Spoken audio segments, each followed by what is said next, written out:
हिंदी की English.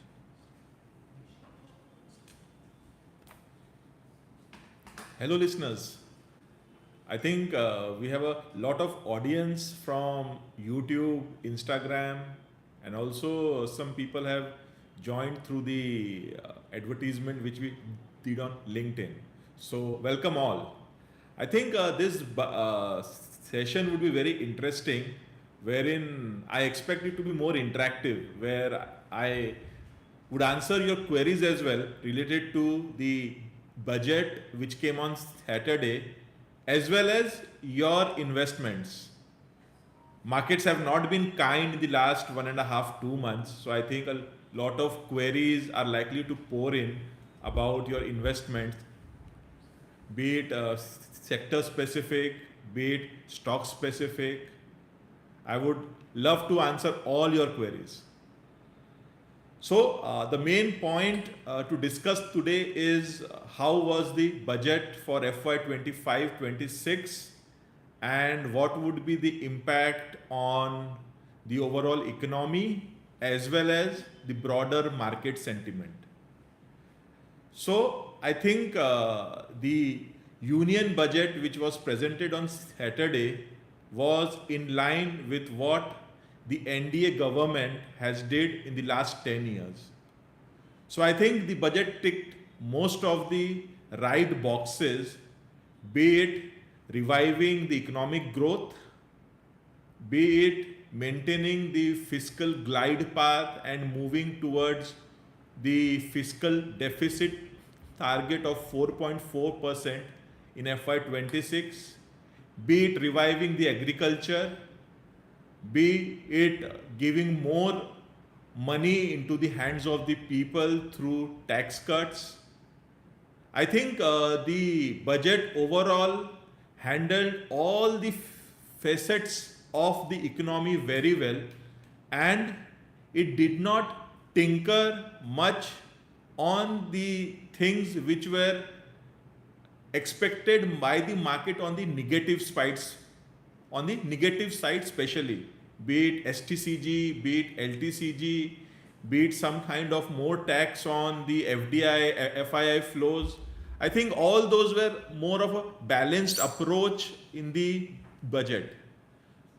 So, starting from the start, I think everyone is worried about the capex plan which the government announced, and it came in at around 11.2 lakh crores for FY 26. Everyone seemingly got worried that the government is halting its capex plan, thereby indirectly impacting the infra growth. But let me give you some color on this. I think 11.2 lakh crores for FY 26, when you compare it to the revised estimate for FY 25, which was downwardly revised to 10.2, I think still it's a 10% around growth in the capex. Now, one more thing which the government came in was giving interest free 50-year assistance to the state governments to boost up the infra spend. Now, if I add that into the overall capex plan, which was around 1.5 lakh crore, I think the growth would be somewhere around 16 to 17% on the FY 25 uh, revised estimate. I think 16 to 17% growth on a high base is fantastic, and that would flow into the economy and have a multiplier effect.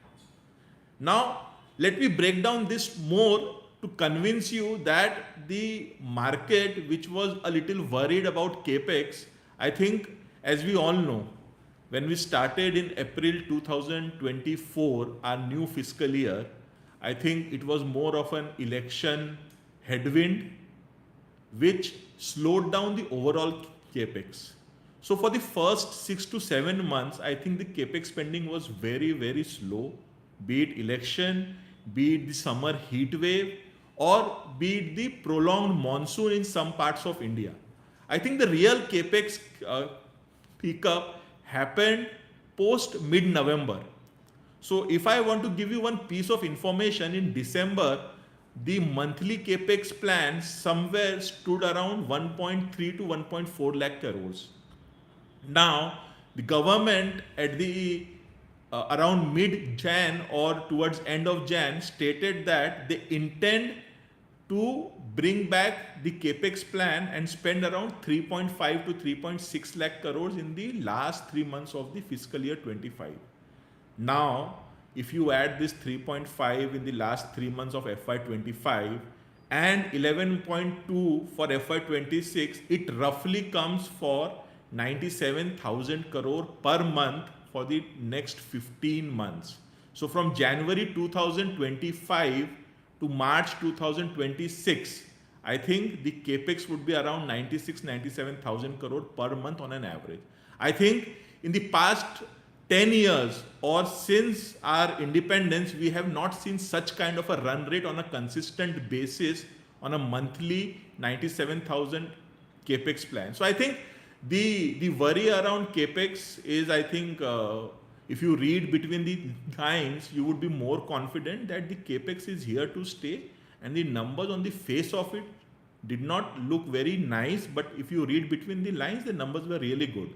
The defense spending, the railway spending, the road and the road infra spending, I think all these numbers were flattish, but on a high base, if this kind of capex continues in the economy, I think all the theme related to this should do well from a medium to long term perspective. The other point to discuss about budget was the income tax, the slab revision to the income tax in the new regime. I think no tax for income above till rupees 12 lakh, and if we add this 75,000 benefit, I think no income for people earning 12 lakh 75,000. I think that is a big consumption boost to the economy. I think in the last 6 to 8 months, the economy was suffering mainly on slowdown in the urban consumption. I think a lot of slowdown in the urban consumption was partly due to the slowness in the wage hikes, the higher rentals in metro cities, I think, and inflation, of course. I think all these factors impacted the urban consumption, and which reflected in some slowdown in the economy as well. I think government was very agile to take this into their notice and revise the tax slab, which would ultimately give the economy a rupees 1 lakh crore boost, which would come into the hands of the people for disposable income, as disposable income. I think more than rupees 1 lakh crore in the hands of the people, we have to look at the kind of multiplier effect it would have in the overall economy. This money would circulate in the economy and would have a multiplier effect to a big effect. So I think that tax slab revision would drive up consumption. So that was one more highlight of the budget. The other thing was the budget also focused on, I think, the agriculture part of the economy, which still is a very big part of the economy. I think be it giving more credit to farmers, be it setting up, identifying and setting up the institutes in 100 districts to make them more productive. I think all these factors would actually drive up the agrarian economy in the long run. Also, we saw many other measures for MSME. We saw the revision for the definition of MSME in terms of their turnover. We saw more credit being given to the MSME, as these sectors are majorly for job creation in the economy. So the recent slowdown has actually prompted government to take measures to actually revive the urban economy, the rural economy, the manufacturing. I think it has to be a very balanced budget in all sense, wherein we are seeing everywhere the government trying to boost up the economy, whether through consumption, through capex. I think everything the government is trying would yield results in the medium to long term.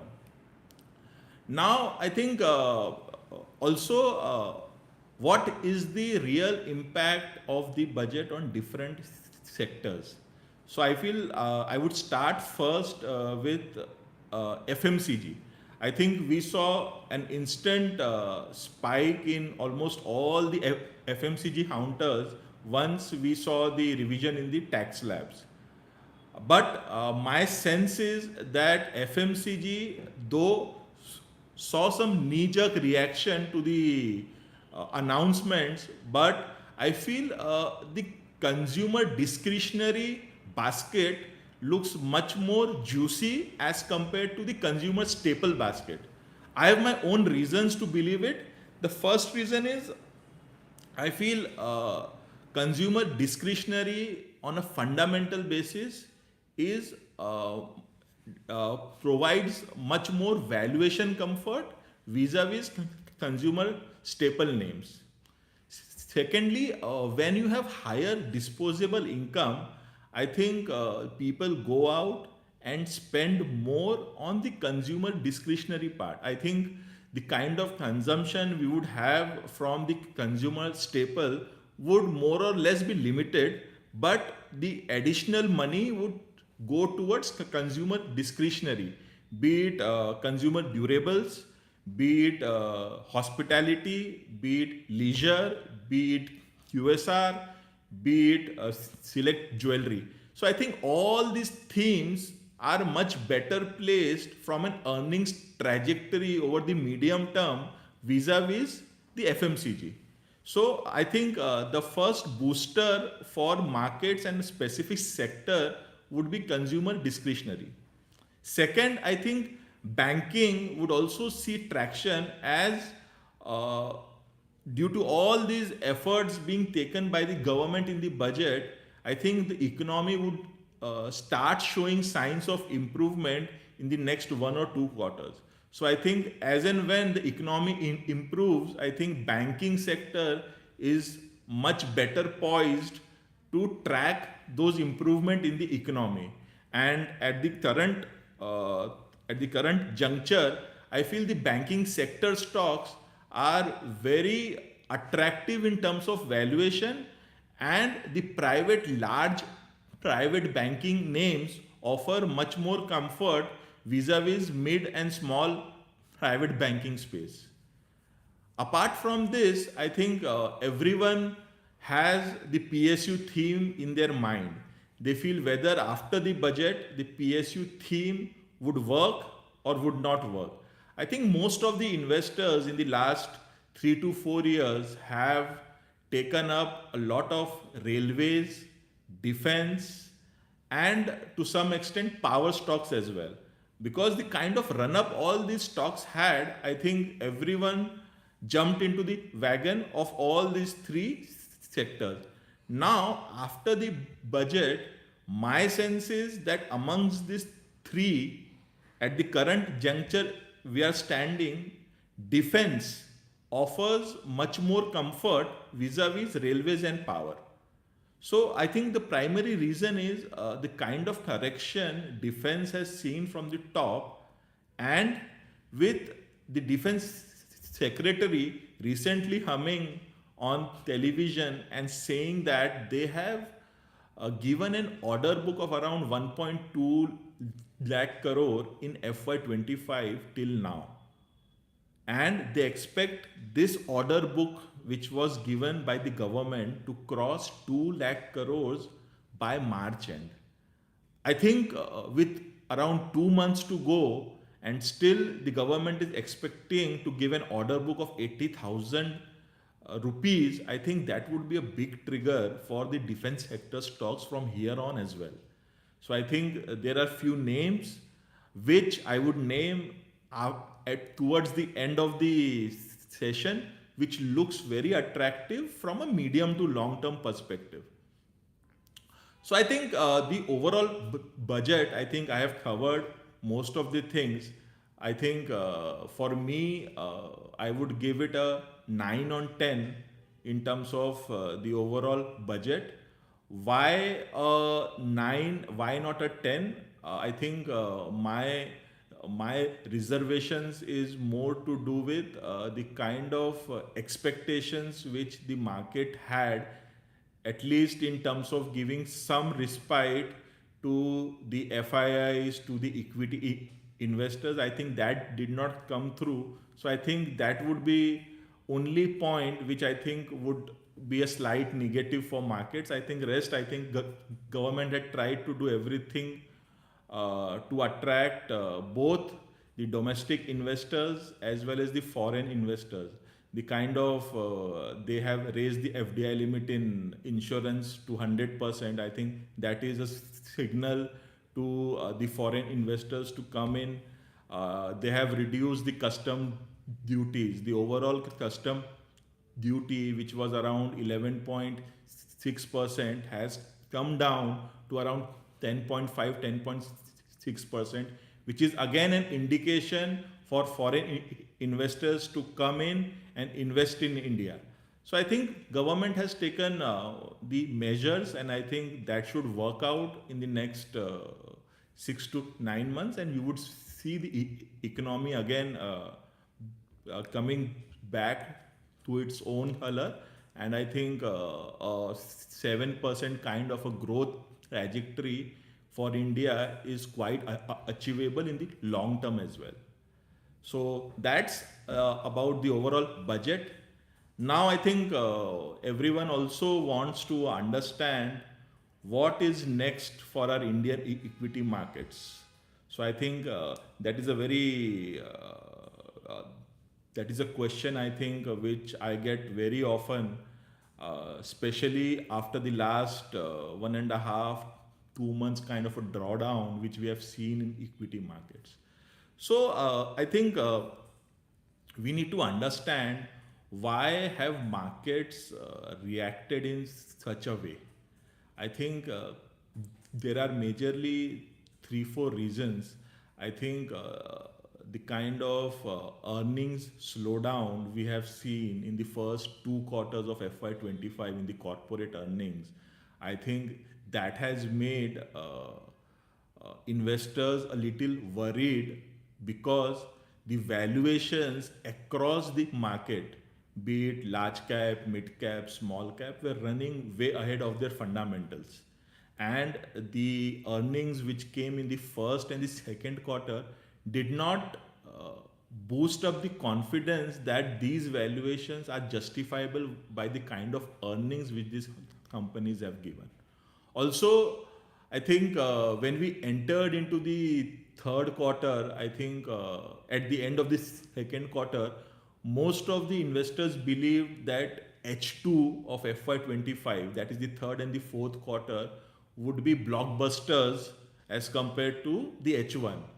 But I think that would be a very immature stance, if I could say that, because I think all these earnings trajectory uh, takes its own time to move upwards. So I think expecting some magic in the third quarter numbers, I for I feel it was too early. So the kind of earnings which have come in the third quarter, I think still a lot of more meat is still left, and I think fourth quarter would be an ideal place from where the earnings would start showing some traction. So I think the corporate earnings slow down vis-a-vis the expensive valuations where the markets were trading was one reason the market saw a drawdown. Secondly, since September, October, markets were a little worried ahead of the US presidential elections about the kind of tariff war which can start if Donald Trump comes into power. Now, I think markets started to price that early, and we saw a drawdown. And also, the dollar index, the US bond yields, I think everything moved upwards, wherein the FIIs were more confident of a risk-free rate of 4.7, 4.8% vis-a-vis investing into a richly valued emerging market like India. So I think the uncertainty over the tariff war, the US bond yields rising, the dollar index rising, I think the culmination of all these factors prompted FIIs to move away from emerging market like India, and we saw consistent selling from them in the last few months. I think from October till today, they have been consistently selling every month, and a large amount of money is moving back from the Indian equity markets. Third, I think, would be the ongoing geopolitical tensions, be it the Israel Hamas, be it the Russia Ukraine. I think all these factors also played their role in keeping the investor risk on sentiment at bay. So one factor was the geopolitical tension. The other factor, I think, was every central bank across the globe were cutting rates, the interest rates, to revive the economy as inflation was seemingly under control in most of the economies globally. But I think RBI was very strict in terms of its inflation reading and did not cut interest rates. I think that also weighed on the rupee. I think, which also made investors a little jittery about what is the exact plan of the RBI going forward. So I think all these factors cumulatively contributed to the markets weakening from around 26,300, the Nifty, to almost 22,800 within a span of 2 months. So now, what's in store for us over the medium to long term? So I feel one thing which investors must understand is that since COVID, the people who have entered since COVID, they have seen a one-way run in equity markets for almost 4 years. I think whenever the drawdowns came in the market, we saw a V-shaped kind of a recovery where the money which was lost was recovered in a few days' time. Now, this time it is different as the markets are consistently under pressure in the last 1.5, 2 months. The first thing I believe investors need to do is taper down their expectations of return from equity markets. I think a 12 to 15% kind of annual returns is a realistic return from here on, wherein I think the earnings, the corporate earnings, which ideally should grow around 12 to 13% over the next 2 to 3 years. And I think the returns from the equity markets are highly correlated to the earnings growth. So I think a 12 to 15% growth, the return growth from equity markets would be realistic. Secondly, I think we should not chase momentum sectors and momentum stocks which have done really well in the last 4 years. You need to understand that we need to keep on rotating these sectors, the sectors which have made money for us in the last 2, 3, 4 years. I think those would not be the sectors which would again make you more money in the next 3 to 4 years. So you need to keep on rotating your sectors if you want to consistently win in the stock market. Thirdly, I think the next 1 or 2 years would be a very stock specific kind of an approach where I think chasing all stocks would not be an ideal opportunity. I think you have to be very, very stock specific. Make your calls based on fundamentals. Make your calls based on what kind of revenue visibility the company has. make a call on their execution capability, make a call on the management quality. I think all these fundamental parameters would play a bigger role in generating alpha over the next 1 to 2 years.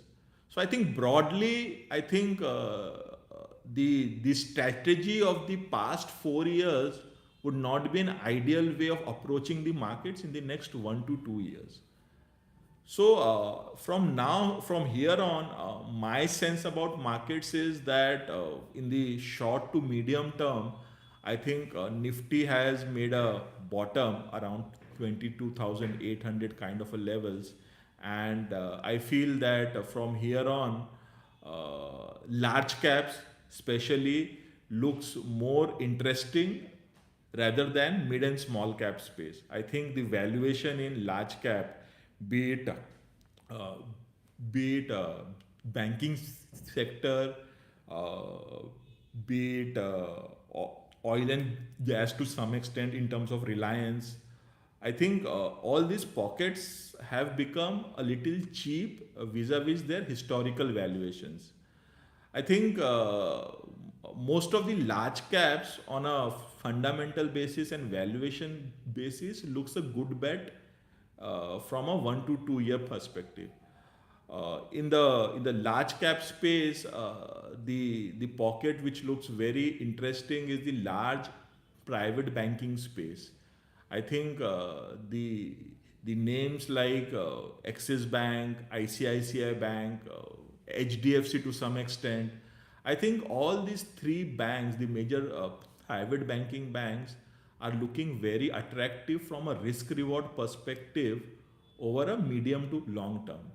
I think the kind of profitability they have been able to sustain, I think with the kind of liquidity injection the RBI did a few days back of around 1.5 lakh crores, and with the RBI meeting scheduled on 7th Jan, wherein a rate cut is also expected, I think the credit growth should come back big time.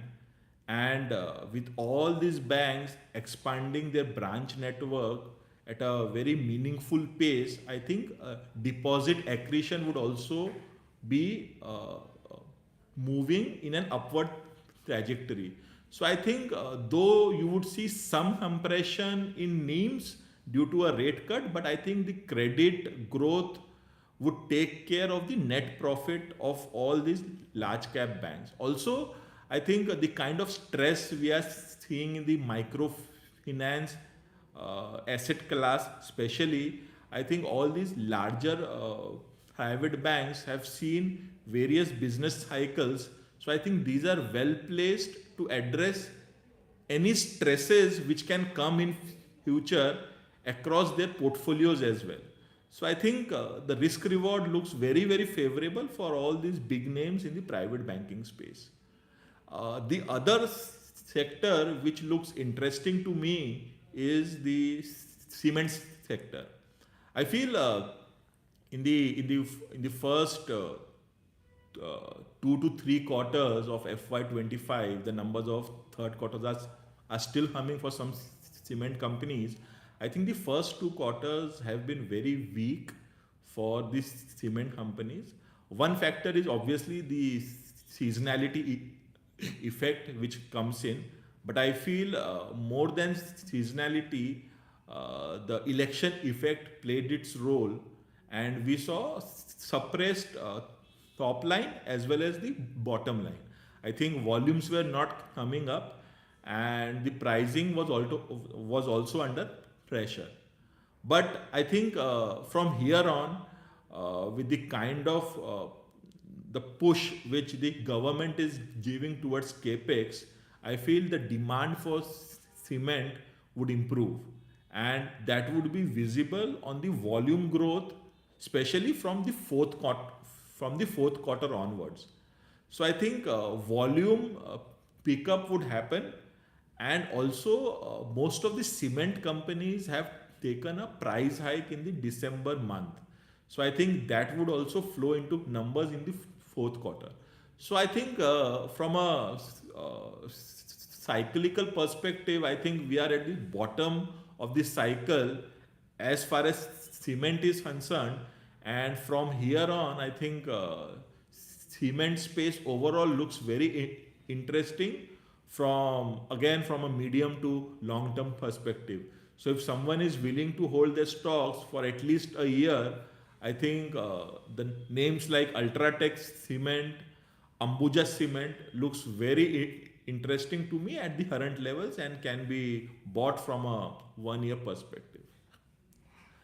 I think the third, I would not say a sector, but I think the stock which I like at the current levels is Reliance. I think Reliance at around 1250, kind of a levels, I think we will see improvement in the earnings going forward. The major reasons being, I think the geo business, the telecom business, has still some potential to improve its ARPU, which would obviously translate into earnings.